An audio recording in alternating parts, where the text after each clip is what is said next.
आज करेंगे constitutional value का lecture number 8। Already lecture number 7 तक हमने डील कर लिया है और आर्टिकल नंबर 30 तक हमने डिटेल्ड में लिख लिया था। आज हम आर्टिकल नंबर 32 करेंगे, राइट ऑफ कॉन्स्टिट्यूशनल रेमेडी। वही एक आर्टिकल बचा हुआ है जो एकदम छोटा सा आर्टिकल है। उसके बाद हम लोग और भी टॉपिक्स पे आगे बढ़ेंगे, जैसे जैसे आगे बढ़ते जाएंगे वैसे वैसे आप देख लेंगे, ठीक है। तो देखिए, जैसे कि हमने आर्टिकल नंबर 30 तक ऑलरेडी डील कर लिया था, right of equality, right of freedom, right against exploitation, right of freedom of religion, cultural and educational right. तो लास्ट वाला आर्टिकल यही वाला बचा हुआ है, राइट ऑफ कॉन्स्टिट्यूशनल रेमेडी। इसको आइए निपटाते हैं। सो राइट ऑफ कॉन्स्टिट्यूशनल रेमेडी क्या बोलता है? राइट ऑफ कॉन्स्टिट्यूशनल रेमेडी बोलता है कि आपको अगर कोई भी राइट्स नहीं दिया गया है, कोई भी राइट्स अगर आपसे छीना गया है, तो ये राइट आपको रेमेडी दिलवाएगा, ये राइट आपको न्याय मतलब दिलवाएगा, ठीक है। तो supreme court cannot refuse to accept the writ petition. अगर आप रिट पिटीशन लेके गए हो सुप्रीम कोर्ट कि मेरा राइट्स मुझसे छीना गया है, आर्टिकल नंबर 30 तक तुमने जो कोई भी राइट पढ़ा, जो कोई भी तुमने राइट पढ़ा, अगर उनमें से कोई भी राइट तुमसे छीना गया है तो तुम सुप्रीम कोर्ट जा सकते हो, सुप्रीम कोर्ट में रिट पिटीशन लिख के दे सकते हो और supreme court cannot refuse to accept the writ petition. यही बोलता है right of constitutional remedy, as simple as that. ठीक है, क्लियर है? बताओ, इसको अपनी कॉपी में आराम से लिख लीजिए। इसके बाद चलिए रूल ऑफ लॉ समझते हैं। अब रूल ऑफ लॉ बहुत ही इंपॉर्टेंट है, इसको समझना बहुत ज्यादा जरूरी है आपके लिए। ठीक है, हो गया। आइए रूल ऑफ लॉ समझते हैं अभी।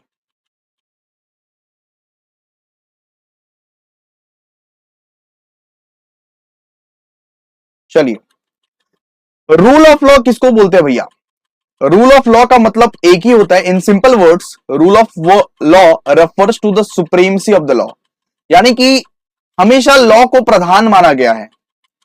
कोई भी प्रधानमंत्री हो, मुख्यमंत्री हो या कोई भी गवर्नमेंट के अथॉरिटी हो, उनसे बड़ा लॉ है। रूल ऑफ लॉ का मतलब यही है, supremacy of the law of the land over any other elected representatives और authority in a country. Chief minister, प्रधानमंत्री भी लॉ से नहीं बच सकते। लॉ अगर उनको सजा सुनाएगी तो उनको भी सजा होगा, ठीक है। सबसे बड़ा है लॉ, यही इसको ही बोलते हैं रूल ऑफ लॉ, ठीक है। तो क्लियर है आप लोगों को? इसको प्लीज अपने कॉपी में लिखिए, in simple words rule of law refers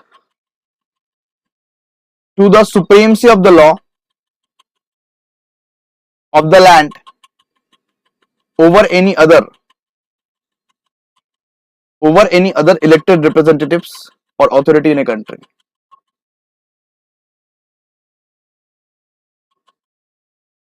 ठीक है,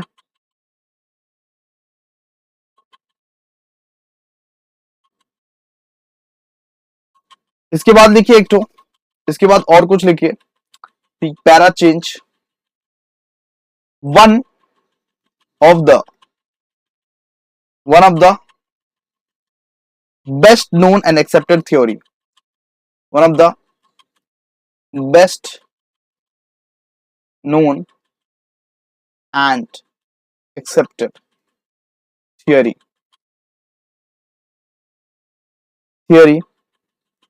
was propounded by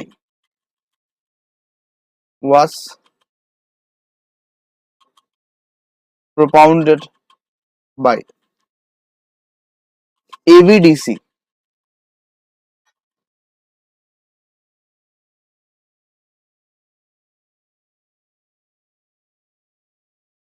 The theory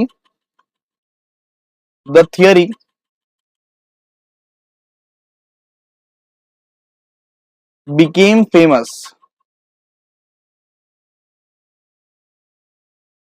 The theory became famous through his book titled through his book titled through his book titled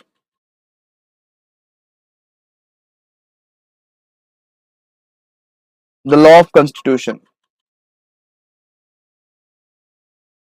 The law of constitution.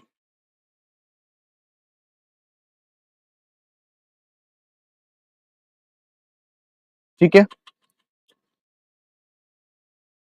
These are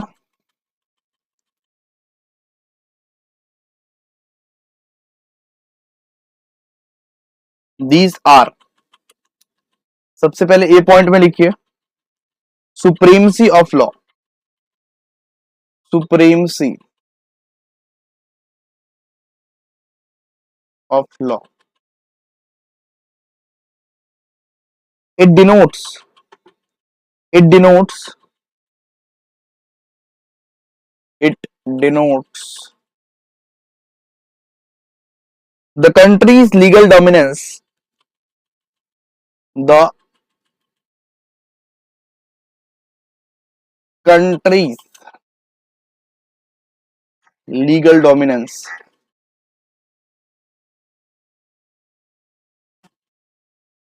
and absolute power, and absolute power, and absolute power. The law applies to everyone. The law applies to everyone. Applies to everyone,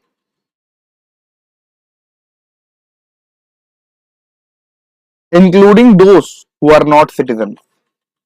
Including including those who are not citizen. Next लिखिए, equality before the law. Equality before the law. Equality before the law. This means that the law should be administrated. This means the law should be administrated administrated in a just and fair manner. In just and fair manner.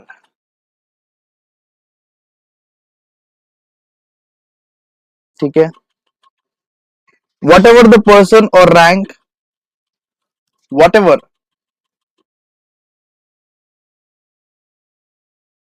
the position or rank maybe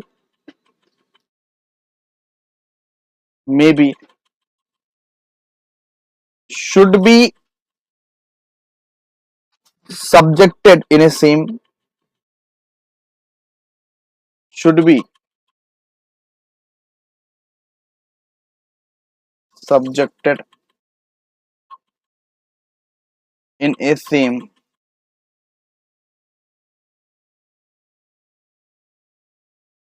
should be subjected in a same law and procedure. Same law and procedure. Same law and procedure. ठीक है, हो गया इतना। Next लिखिए, लिखिए उसके बाद समझाते हैं सब कुछ। समझने के लिए सबसे पहले ही तुम बेताब रहते हो, लिखते लिखते कुछ नहीं हो।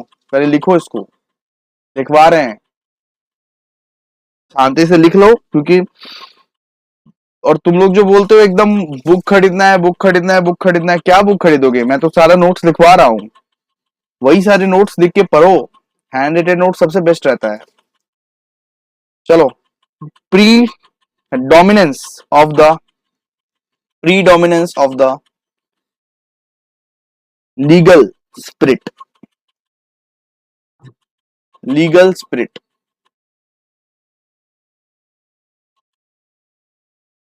Legal spirit.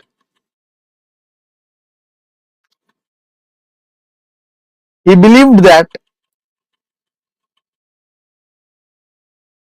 यहां पे लिखेंगे कौन था वो, डी से ना, डी से बिलीव्ड दैट, डी से believed that simply establishing, simply establishing the proceedings, the proceedings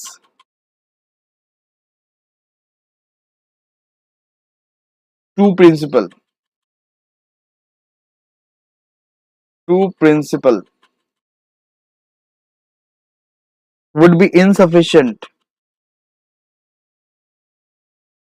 would be insufficient, would be insufficient, and that there needed to be, and that there needed to be, there needed to be an enforcing mechanism, an enforcing mechanism,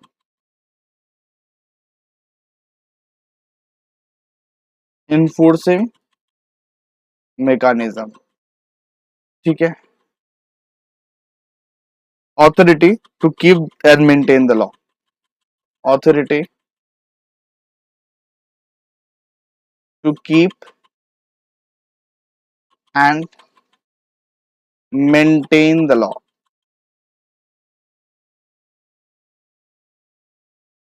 law, ठीक है, हो गया इतना। चलिए अब समझते हैं पूरा का पूरा रूल ऑफ लॉ, पूरा का पूरा रूल ऑफ लॉ एक बार में समझते हैं। चलिए आइए, तो रूल ऑफ लॉ क्या कहता था? In simple words, rule of law refers to the supremacy of the law of the land over any other elected representatives और अथॉरिटी इन द कंट्री। यानी कि कोई भी इलेक्टेड रिप्रेजेंटेटिव है, कोई भी गवर्नमेंट है, वो लॉ के ऊपर नहीं है। लॉ सबसे ज्यादा सुप्रीम मैटर करता है, सबसे बड़ा सुप्रीम है लॉ, उसके आगे कोई नहीं है। चाहे वो प्रधानमंत्री क्यों ना हो, चाहे वो चीफ मिनिस्टर भी क्यों ना हो, सजा प्रधानमंत्री को भी हो सकता है, सजा चीफ मिनिस्टर को भी हो सकता है, ठीक है। इसके बाद one of the best known and accepted theory was propounded by A V Dicey, यानी कि एवी डिसे के दिया हुआ एक थियरी है। उन्होंने ये बोला है, the theory becomes famous through his book title the law of constitution. These are, वो कौन सा थियरी था? सबसे पहला theory supremacy of the law. A V Dicey ने बोला है कि सुप्रीमेसी ऑफ द लॉ, यानी कि लॉ सबसे ज्यादा सुप्रीम होना चाहिए। इट मतलब कि denotes the countries legal dominance and absolute power, यानी कि कंट्री का पावर को ये रिफ्लेक्ट करता है। The law applies to everyone including those who are not citizen, यानी कि कोई फॉरेनर भी आया है और कोई फॉरेनर भी आके हमारे कंट्री में क्राइम किया है तो उनके लिए भी हमारा लॉ ही काम करेगा, ठीक है। और पूरा का पूरा कंट्री में जितने भी लोग हैं सबके लिए लॉ समान है, सबके लिए लॉ क्या है? समान है। सबके लिए कानून वही है जो दूसरों पर्सन के लिए है, रिच हो पुअर हो कोई मैटर नहीं करता, ठीक है। इसके बाद इक्वालिटी बिफोर द लॉ, इन्होंने सेकंड थियरी में लिखा है equality before the law. This means the law should be administrated in just and fair manner, यानी कि लॉ थोड़ा सा फेयर मैनर में रहना चाहिए। ऐसा नहीं कि कुछ भी यहां पे सजा दे रहा है कि गरम गरम मतलब कि गरम तेल में इसको यहां पे भूज दो, इस तरह से सजा नहीं होता है लॉ में, ठीक है। कुछ भी हम लोग सजा नहीं दे सकते, जस्ट एंड फेयर मैनर में दे सकते हैं। लाइक जो सजा सुनने में समझने में ठीक लगे वही सजा देंगे, सिंपल सा बात है। वट एवर द पोजिशन और rank may be should be subjected in A same law और पर्सपेक्टिव, यानी कि कोई भी पोजीशन का हो, कोई भी रैंक का हो, कोई मैटर नहीं करता, लॉ सबके लिए समान है और सबको वही प्रोसीड्योर से गुजरना पड़ेगा जो दूसरे नॉर्मल पर्संस को गुजरना पड़ता है, ठीक है। तो कोई अगर बड़ा बड़ा आदमी भी है उनको भी वही सेम लॉ फॉलो होगा उन पर भी, ठीक है। इसके बाद ये predominance of the legal spirit. So Dicey believe that the simply establishing the proceedings to principle would be insufficient. यानी कि ये जो दो प्रिंसिपल्स हमने पढ़ा, इक्वलिटी बिफोर द लॉ और सुप्रीमसी ऑफ द लॉ, ये इनसफिशिएंट होगा, इसीलिए ये इनसफिशिएंट है, अभी भी पूरा काम नहीं हुआ है। इसीलिए एक इन्फोर्सिंग मैकेनिज्म अथॉरिटी रहना चाहिए जो लॉ का उल्लंघन करने पर सजा दे, जो लॉ का उल्लंघन करने पर ये देखे कि कौन लॉ को उल्लंघन किया है। जैसे कि पुलिस, आर्मी रहना चाहिए, पुलिस रहना चाहिए, मिलिट्री रहना चाहिए, जिनसे लोगों को डर लगे, फिर ही तो वो लोग गलती नहीं करेंगे, वरना तो लोग खुलेआम गलती करेगा, हमको देखेगा कौन, इस हिसाब से, है ना। तो इस कंट्री में मैकेनिज्म अथॉरिटी रहना चाहिए, इन्फोर्सिंग मैकेनिज्म अथॉरिटी रहना चाहिए to keep and maintain the law. वो कानून पूरा का पूरा मेंटेन रहे, रूल्स पूरा का पूरा मेंटेन रहे, ठीक है। क्लियर है इतना? ओके, तो आज हम लोग रूल ऑफ लॉ खत्म कर लिए। रूल ऑफ लॉ आप लोग प्लीज इसको घर में रख लीजिएगा, एग्जाम में आने का पूरा संभावना है। अगले दिन हम लोग सेपरेशन ऑफ पावर करेंगे, ठीक है। आज हम लोग क्लास इतना ही करते हैं और अगले दिन हम लोग सेपरेशन ऑफ पावर करेंगे। थैंक यू, मिलते हैं नेक्स्ट वीडियो में।